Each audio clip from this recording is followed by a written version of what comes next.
The house is perfect. 4 bedrooms, 2.5 baths, yard for the kids, good school district, safe neighborhood, quiet street. The price is actually reasonable compared to the city. That's the whole point. You're getting more house for less money by moving 30 miles out. The realtor walks you through every room, shows you the updated kitchen, the finished basement, the master bathroom. You'd never afford closer in. Nobody walks you through what the suburb actually costs, not the mortgage. You know the mortgage. The other costs, the ones that don't appear in any disclosure document, the ones that don't come up in any conversation with the realtor whose commission depends on you buying the house, the costs that accumulate quietly, invisibly, month after month, year after year, until one day you do the math and realize the affordable house was never actually affordable. Today, we go through every hidden cost of suburban living that nobody tells you before you sign. The car math that changes everything. The suburb requires cars. This is not a preference. It is infrastructure reality. Suburban development was designed around car dependency. Grocery stores are not walkable. Schools require driving. Jobs require commuting. Everything requires a car, often two. Most people moving to the suburbs account for car ownership. They already have cars. They don't account for the specific cost increase that suburban living imposes on their existing car ownership. Here's what actually happens to transportation costs when you move from urban or walkable environments to suburban ones. Mileage increases dramatically. The average suburban commute is approximately 27 miles each way, 54 miles daily, roughly 13,000 miles annually just for commuting. At the IRS standard mileage rate of approximately 67 cents per mile in 2026, that's approximately $1,700 annually in vehicle operating costs for one commuter. A two-commuter household, approximately $17,400 annually in vehicle operating costs. Add insurance increases for higher mileage vehicles. Add the second vehicle that many suburban households require. Add parking costs if the destination has them. Total transportation cost differential between a walkable urban household with one car or no car and a suburban household with two cars, often $15,000 to $25,000 annually. That differential is not in any realtor's presentation. On a mortgage conversation, $15,000 annually represents what you could afford in additional mortgage payments. At 6% interest over 30 years, $15,000 annually represents a $250,000 mortgage increase. The house that looks $250,000 cheaper than the city equivalent may be costing you an equivalent amount in transportation. The affordability calculation that made the suburb look attractive changes completely when transportation is included. The time cost that nobody calculates.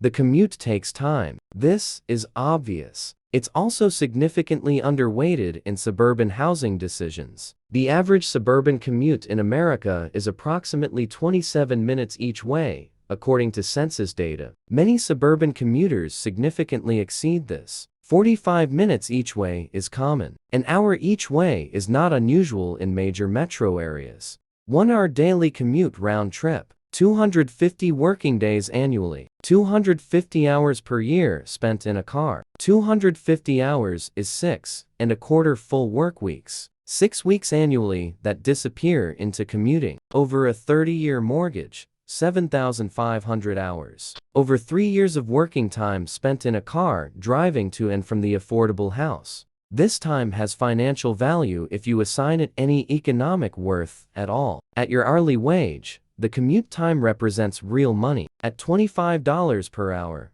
250 hours annually is $6,250 of time cost. At $50 per hour, $12,500 annually. But the financial cost of commute time understates the actual cost. Commute time is not neutral time. Research on commuter well-being consistently shows that commuting is among the daily activities humans find least enjoyable. Long commutes correlate with higher stress, lower relationship satisfaction, worse sleep, and reduced time for exercise and meaningful activities. These are not just lifestyle costs, they're health costs. Health costs have financial consequences in medical spending, productivity, and longevity. The house's impact on your daily life extends far beyond the square footage. The property tax reality. Suburban municipalities have a specific fiscal problem. They cover large geographic areas with expensive infrastructure, roads, utilities, emergency services, serving relatively dispersed populations. The cost per resident of maintaining suburban infrastructure is significantly higher than the cost per resident of maintaining urban infrastructure, where density allows cost sharing. Those costs appear in property tax rates. Many suburban municipalities have property tax rates that significantly exceed urban equivalents when measured as effective rates on assessed value. Additionally, suburban homes are frequently reassessed upward as the area develops and property values appreciate. The tax bill that seemed manageable when you bought the house is not fixed. It increases. Add to this the special assessments that suburban municipalities levy for specific infrastructure improvements, road resurfacing, sewer upgrades, school facility bonds,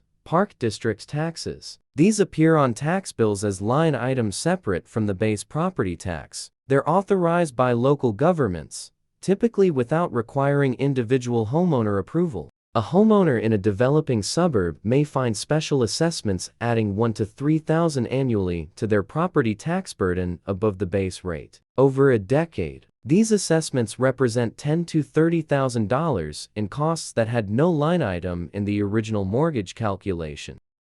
The school district premium and its hidden dynamics.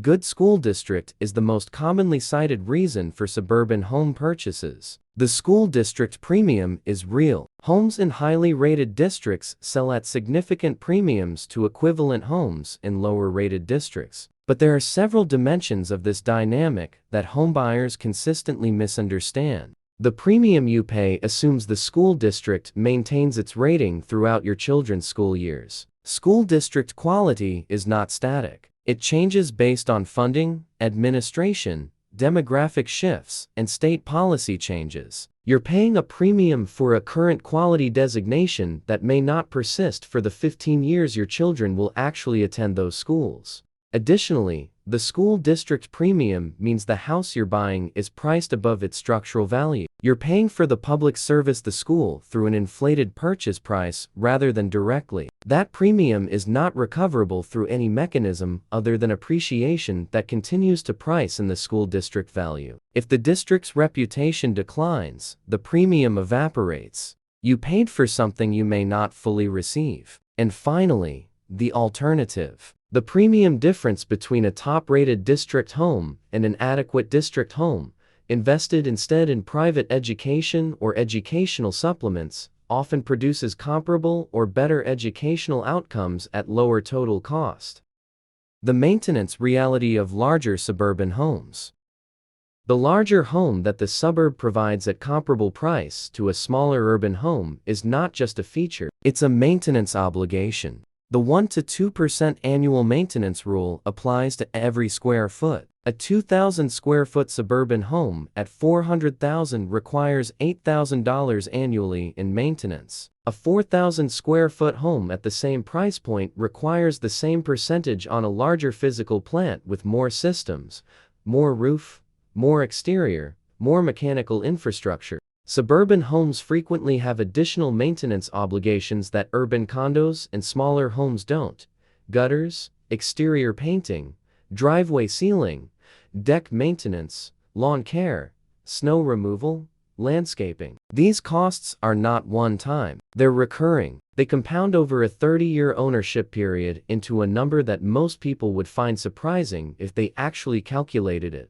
Additionally, suburban homes tend to have older infrastructure in more established areas. The charming 1970s colonial has charm and a roof, furnace, and plumbing that are 50 years old. The deferred maintenance nightmare, the inspection that reveals $20,000 in immediate needs, plus a replacement timeline for every major system, is more common in suburban purchases than in newer urban construction. The opportunity cost of suburban equity. Here's the financial argument that suburban homebuyers make. we're building equity. Every mortgage payment is going toward ownership. The equity argument is correct in isolation. It's incomplete as presented. The down payment on the suburban home represents capital. Capital that has opportunity cost. $60,000 in down payment invested at 7% annual return over 20 years. Approximately $232,000. The equity you build through mortgage payments also has an opportunity cost comparison against what equivalent monthly payments invested in a market index would produce. These calculations don't always favor renting over buying. Appreciation in many suburban markets has been substantial, but the calculation is more complex than building equity is automatically good. The equity being built has an alternative deployment with quantifiable returns. Treating equity building as unambiguously positive, without comparing it to investment alternatives, produces incomplete financial analysis. The house is beautiful. The realtor showed you every room, explained every feature, presented every number that supports the purchase. Nobody showed you the transportation bill that arrives monthly for the next 30 years. Nobody calculated the commute hours that become years of your life. Nobody disclosed the property tax trajectory or the special assessments coming for infrastructure the municipality needs to fund. Nobody adjusted the school district premium for quality sustainability risk. Nobody showed you the full picture. Not because realtors are malicious, because their job is to sell you the house. The full picture doesn't serve that objective. Your job is to demand the full picture before you sign. Add the actual transportation costs. Include your time value. Research the property tax history and assessment pipeline. Calculate the maintenance obligation on the specific structure you're buying. Compare the full cost of ownership to the alternative of renting plus investing the difference. Then make the decision. The suburb might still be the right choice when the full picture is visible. Many people run the complete numbers and decide the space, the schools, and the lifestyle are worth the true cost. But make that decision with the true cost visible, not with the number the realtor showed you, with the number that includes everything the realtor didn't. That's the number that determines whether the affordable house is actually affordable, or whether the affordability was always an illusion maintained by the costs nobody mentioned.